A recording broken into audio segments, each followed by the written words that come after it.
السلام علیکم۔ محرم الحرام کی چند خصوصیات۔ محرم الحرام کی 10 تاریخ کو عاشوراء کہتے ہیں۔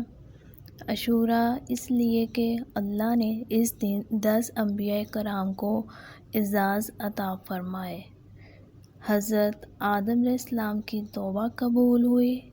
حضرت ادریس علیہ السلام کو درجات اعلیٰ نصیب ہوئے۔ حضرت یونس علیہ السلام کو مچھلی کے پیٹ سے نجات ملی۔ حضرت نوح علیہ السلام کی کشتی جودی پہاڑ پر اتری۔ حضرت ابراہیم علیہ السلام کو خلیل کا منصب عطا ہوا۔ حضرت یوسف علیہ السلام کو جیل سے رہائی نصیب ہوئی۔ حضرت یعقوب علیہ السلام کی بینائی لوٹائی گئی۔